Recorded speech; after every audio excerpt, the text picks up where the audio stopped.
good to be back with you all. I want to start off by letting you all know that the group here is very, very loved.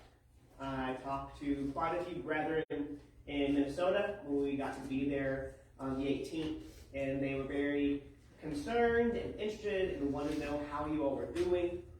They are praying for you, they're praying for this work, they want to see this work flourish and grow.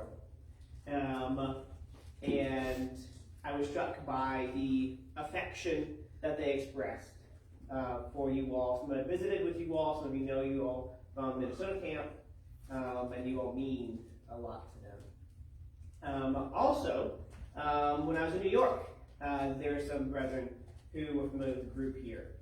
And Ron has a very strange look on his face. They're saying, who in the world in New York would know anyone out here? One of those guys is a sheep farmer by the name of Nathan Smeltzer, who worshiped with the group for a couple years in the mid-2000s. And he was very interested in how you all doing, and he sends you his love and greetings. And he wanted me to thank you all for those who were back here back then, who wrote letters regarding his character when he got arrested in Maryland. And I'm kind of sad that Debbie and Randy aren't here because he particularly likes Debbie's comment in the corner. You may not be able to see it. It says, I like the boy so much that I am willing to use my good writing paper on him. The family of God is an amazing thing, and he had very fond memories of worshiping with you all, being with you all, and so he sends his love and regards. One of the amazing things to me about this group is when you talk to people who know this group, one of the common themes, one of the common statements is they talk about the love the group had shown them personally. I remember that when we came in 2020, how interested and how personable this group was to us as total strangers. You all didn't know us, but you still loved us because you love people, and you love the people of God. I think it's something this group does really well. But today I want to consider the flip side of that coin, and consider this question: do I love God more today? And without a context, it's a vague question, so let's give it a little bit of a context. Do I love God more today than I did yesterday? Do I love God more today than I did a month ago? Do I love God more today than I did a year ago?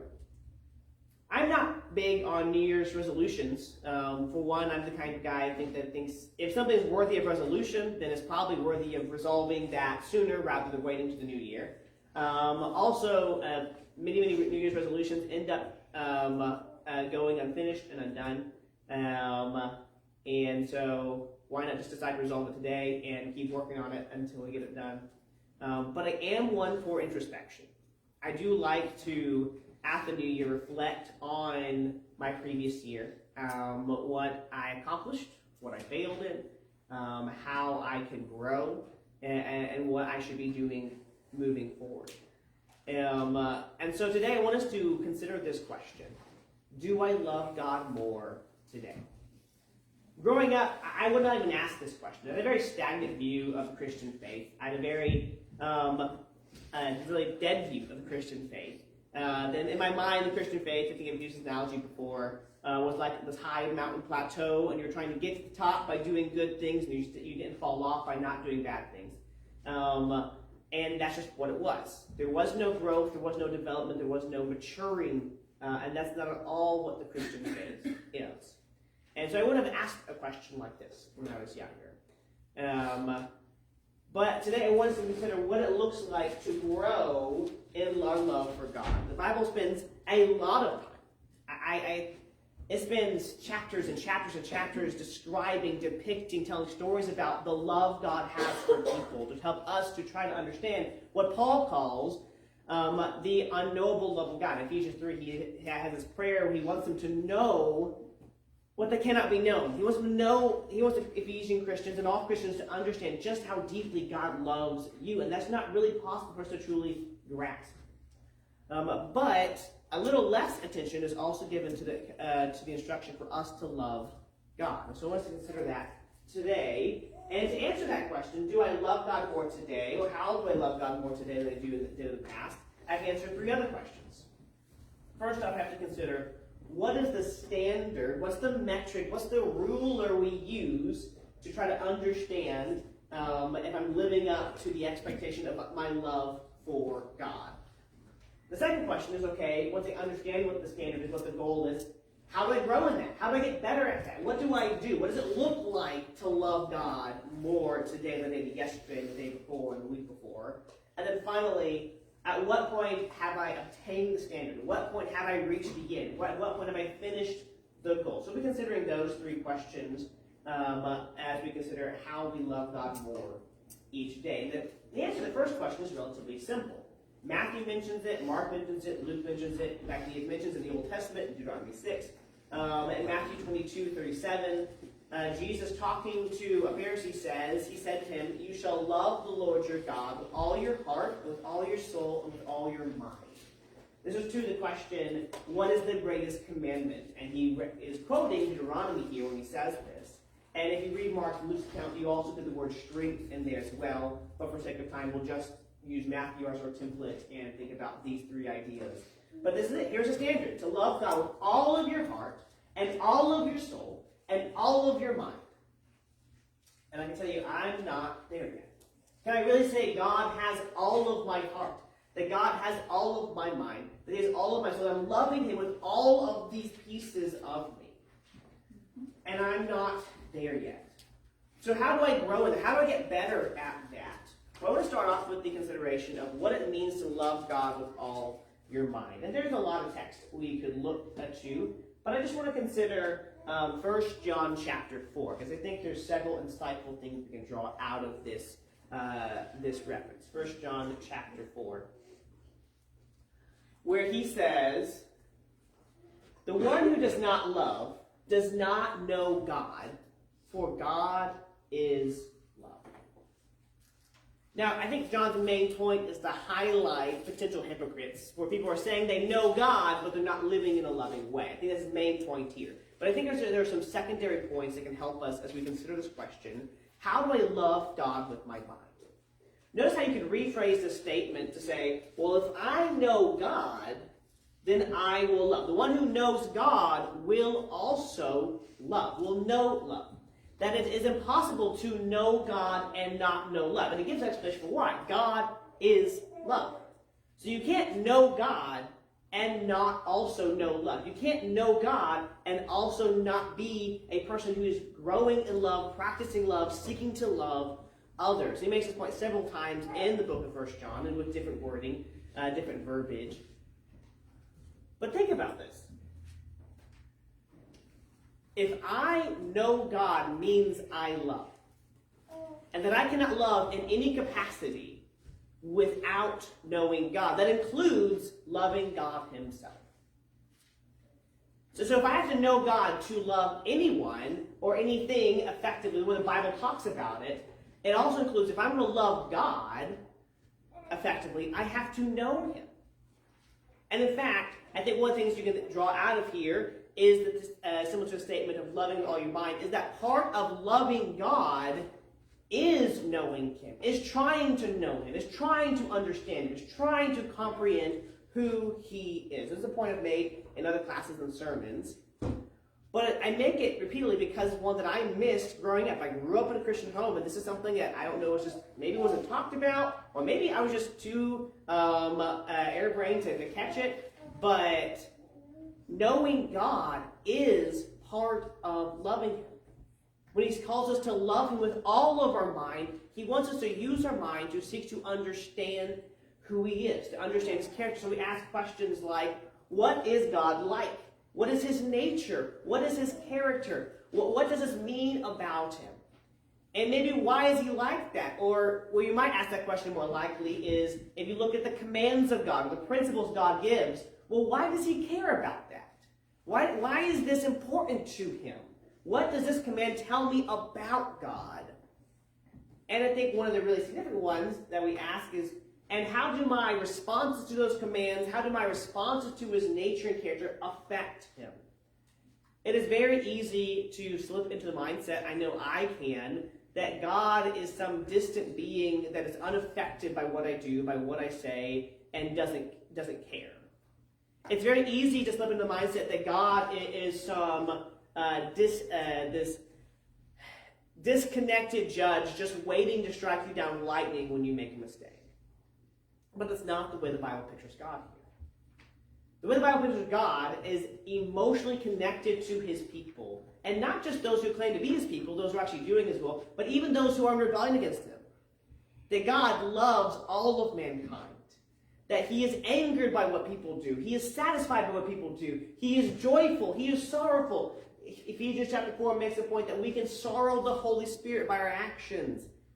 God is emotionally affected by our conduct. And so, as I seek to understand him, as I seek to understand his nature, his character, why he maybe says the things he does, I seek to understand how my actions affect him. But why would that be? Why would loving God, why would God want us to love him with all of our mind? Why would he care about that?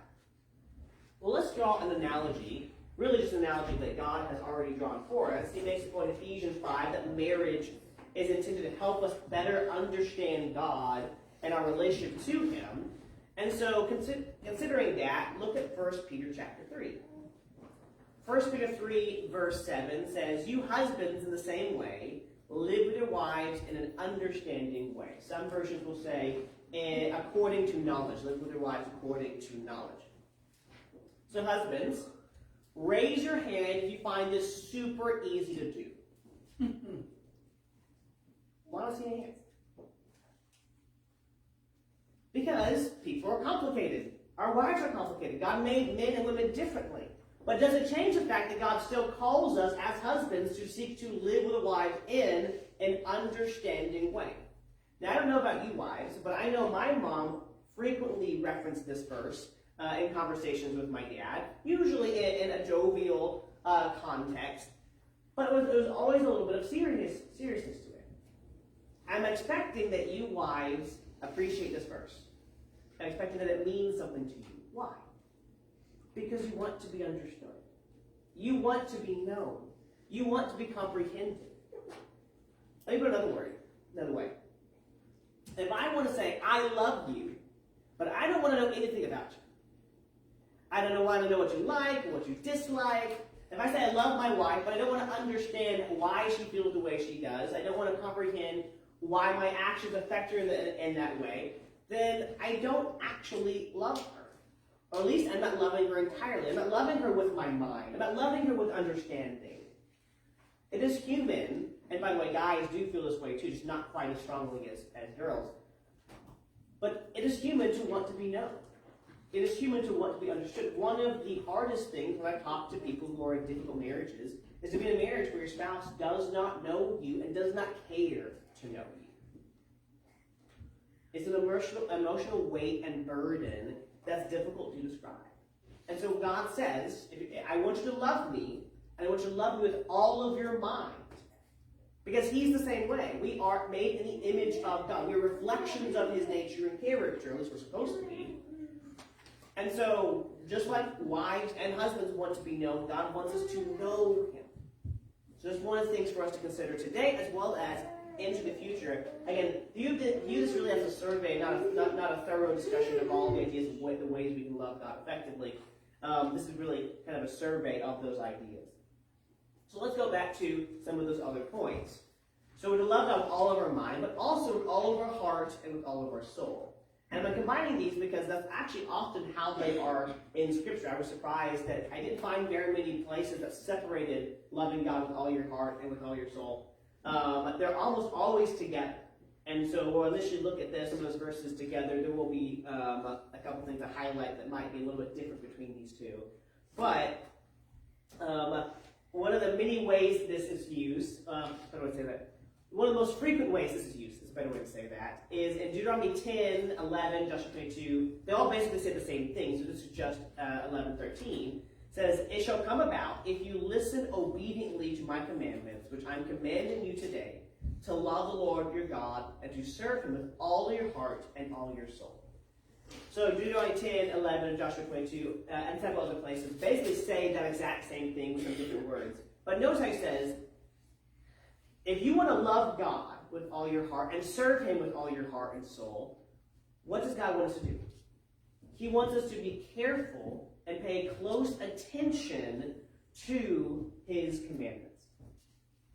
This is really important because we live in a religious culture, thinking about the religious Christian culture at large in the West, that for a long time has said that anyone who cares about paying close attention to what God commands, to what God expects, and the obligation God gives us, does not care about God's love and is ignoring and profaning the grace of God. Now, that is changing in my conversations with people of other denominations. That sentiment is, people beginning to realize that that's not biblical. And so that's an encouraging thing to see. But it's still a very prevalent idea that to pay careful attention to God's commands is somehow to disregard and to denigrate his love and grace. And what this says is that's actually the opposite. If I love God, I'm going to pay much closer attention to what God says. Well, why is that? Asking that question again. Well, let's pull back to our analogy on marriage. If I really love Heidi, and she really hates it if I leave dirty clothes on the floor, am I going to maybe work harder to not leave dirty clothes on the floor? Yes. Not because the rule itself is all that important. Like, it's not because somehow leaving dirty clothes on the floor is morally wrong. It's not. But it communicates to my wife, who this makes her job harder and makes her feel like, well, if you love me, then you'll do this thing. Because it's not that hard to move it the 2 feet from the floor to the basket. It says, I care about you. And if I want to work more diligently, if I want to work harder at loving her better, then I'm going to pay closer attention to some of those rules, if you want to call them that, some of those obligations or expectations. Not because the command itself is all that important always, not because the rule is even necessarily a moral one in the marriage context. It just communicates that you are important to me. It says, I care enough to pay attention to what you say. And that's what God's saying here with these passages. If you love me, if you want to love me with all of your heart and all of your soul, you're going to work really hard to pay attention to what I say. Because you're trying to show me that I'm important to you. You're trying to show me that that you love me. A similar passage, but slightly different idea comes from Deuteronomy 13. Oh, sorry. This is also in 1 John 5, where in the New Testament, where John repeats this idea, which says, for this is the love of God, that we keep his commandments, and his commandments are not burdensome. Well, why are they not burdensome? Well, because the motivation here is not fear, it is not obligation, it is not this idea, well, I'm just going to carry this burden because I have to. It is a decision that I want to try to love God as best as I can, and so I'm going to try to do my best job to do everything he's asked of me so I can love him in the way he's requested. I'll give this illustration. Connie's not here, so she won't get embarrassed. Connie is not a fan of flowers. She'd be much, much happier if you bought her a basket of toilet paper, because she's a very practical person. Flowers to her are super impractical. She can't do anything with them. They sit on the table and they don't accomplish anything. If you want to love her, give her a tool that she can clean with or help her clean. She will appreciate that much, much more than flowers. So knowing that about her, if I went and got out a bouquet of flowers, it may say that I love her, but it's not effectively showing her and having her feel like I love her. Heidi is different. She likes flowers. And so I do that. If I got her a basket of toilet paper, she would not feel loved. And so I don't do that. And it's about understanding the other so that we can effectively love them. And that's why it's not burdensome, because the motivation is love. It's not fear, it's not obligation, it's not duty. when those are the motivations, they do eventually become burdens. And so one of what things we try to do as Christians, when we try to grow, is to grow out of, well, I'm doing this because I have to I'm doing this because I want to show God I love him. And so you may end up doing the exact same thing, but when your motivation changes, the way you feel about the action changes. And that's also true in our marriages. When I'm doing these things out of a desire to show how I love her, it doesn't feel like a burden. When I'm doing it because I have to, it definitely feels way more like a burden. But going back to Deuteronomy 13, sorry for jumping ahead there. Deuteronomy 13 is a related idea, but a little bit different. He says, you shall not listen to the words of that prophet or that dreamer of dreams, talking about false prophets, false dreamers, people who are claiming to speak for God or for another God. And so you don't have to listen to those people. Instead, for the Lord your God is testing you to find out if you love the Lord your God with all your heart and with all your soul. I would have connected these ideas if the Bible didn't do it for me. But this is really interesting. God is saying, if you love me with all of your heart, with all of your soul, you're going to turn to me first when you're looking for authority, when you're looking for wisdom, when you're looking for counsel. You're going to turn to me first. Let's go back to our marriage analogy. Let's imagine that there was a wife who, anytime she had a question about the car or about parenting or about finances, she always went to her neighbor friend, or she always went to her co-worker, or she went to her friend's husband, but she never asked her own husband. How would the husband feel? He would feel useless. He feel like he does not have a purpose in this marriage. He's not respected by his wife. Why? Well, because she's not listening. She's not going to him for any sense of authority or guidance or wisdom. Again, marriage is intended to be a reflection of our relationship with God. So how do you think God feels if the first place we go for information, or we go for authority, or we go for wisdom is not him, the source of all wisdom and information and authority?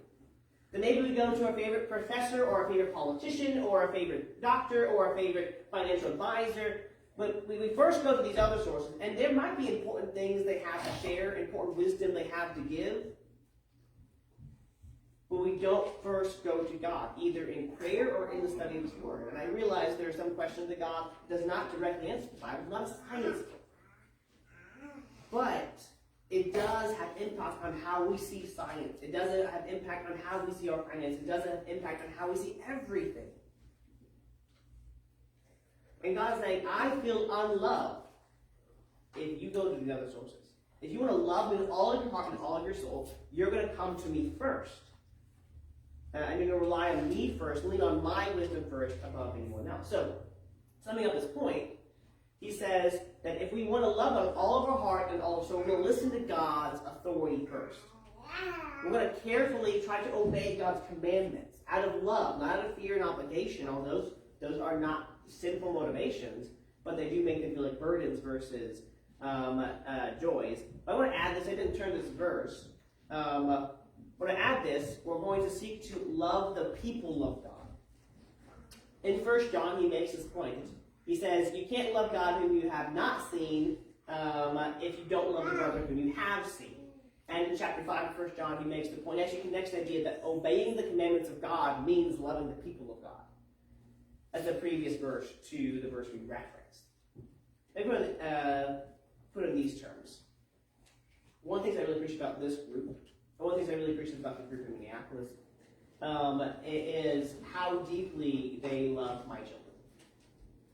And any parent who loves their children understands that if you want to love me effectively, one of the things you do is you love my kids. If you love my kids, if you are considerate, if you are concerned, if you care about my kids, you are showing love to me. So it should be no surprise that God makes this point that if you love me, you're going to love my people. And if you're loving my people, that is one of the ways you are loving me. Particularly, I think this emphasizes the heart aspect a little bit more than some of the others. One more passage I want to consider before we wrap up. I was really surprised in putting this lesson together how rarely you see the phrase all soul in Scripture. It doesn't show up all that often. particularly in connection to the word love. But one of the places it does is in Song of Solomon 3, verses 1 through 3. And because it's longer, I didn't put that text on the screen, so I'm going to turn there, and you can turn there in your Bibles and read it with me. Song of Solomon is a poem about love. It uses the relationship primarily between a man and woman to describe this. But I just want to read a couple verses from chapter 3, where the female of the story says, "On my bed, night after night, I sought him whom my soul loves. I sought him, but did not find him. I must arise now and go about the city, in the streets and in the squares. I must seek him whom my soul loves. I sought him, but did not find him. The watchmen who make the rounds of the city found me and said, 'Have you seen him whom my soul loves?'" 3 times use the phrase, "whom my soul loves," connecting this idea of her soul, the very essence, loving this person. And because of this deep love, this one whom her soul loves, how does she feel about it? We're not told why he disappears. He's there in chapter 2, and the feeling he's gone in chapter 3. We're never told why he's not there in the poem. But because he's gone, there is this deep yearning for the loved one's presence. That when my soul loves someone, I yearn to be with them. I have a desire to be there with them. And I don't know why this is the case. I expect there is a spiritual reality that causes it to be the case. But anyone who has children who have grown up and moved away can tell you that even though they really enjoy those weekly or monthly phone calls, or those Zoom conferences, talking on Christmas and on Thanksgiving, talking about the kids and how they're growing and what they're doing, parents really enjoy that. They appreciate that. But every parent will tell you it's not the same as being in the room with them. I don't know why that is, because so often you can have the same conversations. And in fact, with our modern technology, you can sometimes do the same activities. But it's not the same. And so I expect there is some kind of spiritual reality about being in the physical presence of someone. It's not the same as talking to the phone and excuse me, as having a video conference. And so she yearns to be with the one whom her soul loves. And so as a result, what does she do? Well, she goes out and she seeks them. She says, "I must arise and try to find him. Gotta figure out, where did he go? Why did he go there?" And so she's asking anyone she runs across. She's asking the guards. And she is going through all the streets, striving to find the one whom her soul loves. So let's pull this idea back to our question of loving God. If I want to love God with all of my soul, I'm going to yearn for his presence. And I think that takes several different forms. For one, I think we yearn to ultimately see heaven, where God dwells. We have a yearning to see God face to face, and that's ever present. And until we get there, it will never be fully satisfied. And potentially when we get there, maybe we won't be fully satisfied. We'll talk about that in a second. But in addition to that, God has given us some tidbits, you might call it. He has given us some other avenues in which to experience his presence. One of the things I've been working on the past couple of years is to improve my prayers, to improve what we often call my prayer life. And one of the things that I've grown into, not because I'm so spiritual or I'm so great or I'm so smart, but because I saw it in others. I saw people like Rick, I saw people like Andy. I've grown into desire that communion with God in prayer. And there's oftentimes when I find myself needing to end the prayer, being sad about ending the prayer. Because I have to leave that presence of God. I have to end that communion because there's something else I need to go on and take care of. But I've grown in my yearning for prayer because I yearn for the presence of God. I want you to understand, when you pray, you are entering into God's throne room. That's the way Hebrews talks about it. It's the way Ephesians talks about it. Like, you are in the presence of God when you pray. And if I want to love God with all my soul, it's something I begin to yearn for and desire. In addition to that, Ephesians chapter 2, some of the places make the point that God's people are now his temple. His Spirit now dwells in them in a spiritual sense. And And so as a result, my desire to be with brethren has grown. Because God's Spirit dwells within me. To be in the presence of brethren is to be in the presence of God. I've grown in my desire to sing and worship God. Growing up, I went to services and I sang when they sang, and if there was a singing that mom and dad drove me to, I sang. But it wasn't something I looked forward to exactly. Now I do, because I'm seeking to love God with all of my soul, and I yearn for His presence. So going back to our three questions. What is the standard for our love for God? Well, Matthew 22 or the same passage in Mark and Luke give a pretty clear standard. We've talked a little bit how we grow in that. So what about that last question? Well, when do I love God enough? When I obtain the standard? When have I reached the standard? I think I've mentioned multiple times, I am a perfectionist. I hate leaving things undone. Drives me nuts. And so this is a question I ask about all kinds of stuff in my life. What do I need to finish the task? What do I need to finish the job? And so I'm going to ask that as we consider what it looks like to grow in these things, to love God with all our mind and soul and heart, is ask, well, when have I completed, or when have I perfectly come to know God? When do I know God absolutely in every facet? And one of the realizations I had was, well, here I can't. There's no way for me as a created being who lives day to day to come to a complete and perfect knowledge of God, the infinite God, by adding one piece of information at a time. There's no way. If there's an infinite amount of knowledge about God to gain, there's no way I can get there by adding one piece at a time. So here, I will never fully know God, and I have a suspicion that actually remains the case in eternity. The only way I could ever fully know God is if He supernaturally gives me that information, that He causes me to know Him by His choice. And I wonder if He won't choose to do that in the resurrection, so that throughout all of eternity, you and I will be growing in our knowledge of God more and more and more. That our knowledge of God, our love of God, will deepen as eternity goes on, will richen as eternity goes on.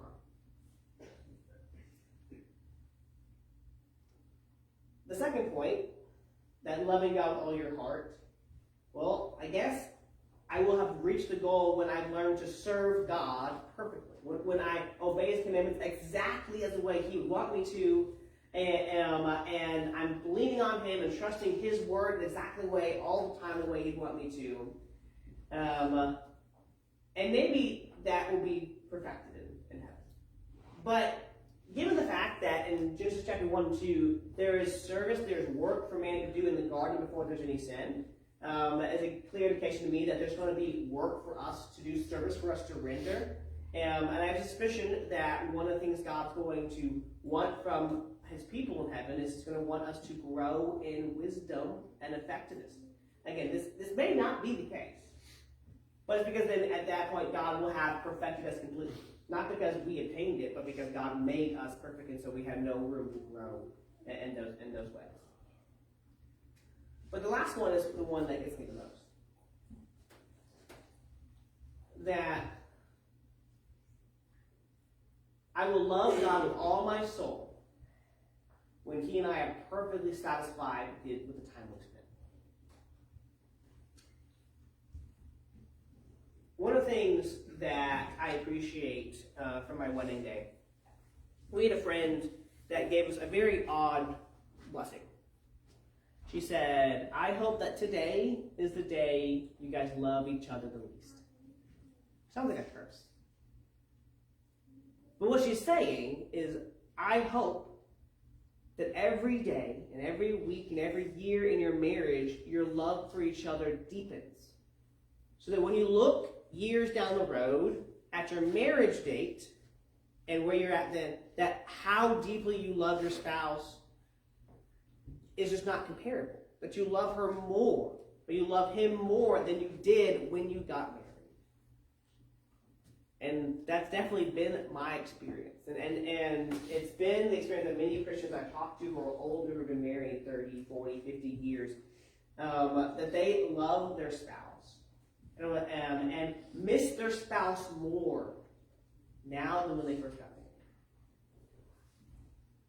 I don't think we're ever going to be fully satisfied with the presence of the one from whom all blessings flow, from whom everything good, everything right, everything true, everything noble, everything honorable is sourced. I don't know how you could get enough of that, to be in the presence of the one from whom everything that has ever been existed comes from, and every good that has ever existed comes from. So when we've had our fill of that, we've loved God with all of our soul. I don't think we're ever going to get there. I have a suspicion that even into eternity, our love for God is going to always be able to get richer and deeper and fuller. And I have a suspicion that's also probably going to be true between brethren. But that's not the main topic today. And as a person who likes to perfect things, to finish things, this is really daunting. Like, this really actually frustrated me when I started realizing some of this. Until I had the realization that while I'll never be finished loving God, it means my love for Him will never grow stagnant. There will always be room for it to become more meaningful and richer. There will always be a greater depth to understand God and love Him more perfectly. There will always be a greater way for me to serve God more perfectly. There will be always a greater appreciation for His presence and goodness. And so eternity just gets better with time. Because our love for God has no cap. So I leave us with this question. What will I and what will you do to love God more today? Jesus gave His life, and we're going to remember that sacrifice in a few moments, so we could be part of His family. So that one of the goals of that, not the only goal, but one of the goals of that, was to show us, as Paul says in Ephesians 3, the love of God. I'll end by reading this passage. And the invitation always stands for those who would like to enter into the family of God. We're ready to submit to Jesus' lordship, ready to repent of the sins He calls us to repent of, to live the life He calls us to live, to put our faith and trust in Him. But I want to end by reading this. Verse 14 of Ephesians 3. For this reason I bow my knees before the Father, from whom every family in heaven and earth derives its name, that He would grant you, according to the riches of His glory, to be strengthened with power through His Spirit in the inner man, so that Christ may dwell in your hearts through faith, and that you, being rooted and grounded in love, may be able to comprehend with all the saints what is the breadth and length and height and depth, and to know the love of Christ which surpasses knowledge, that you may be filled up to the fullness of God. He basically says, I want you to know the love of God, which is not knowable. But every day that we grow in our love for God, we gain a little bit more insight into His love for us. Every day we grow to appreciate who God is and His presence more, the more we realize He gave His Son to die for us, and how precious that is, and how much He loves us by showing us that. And so if you have any spiritual need, any way we can strengthen you or equip you, please let us know as we stand and as we sing. There's a fountain free.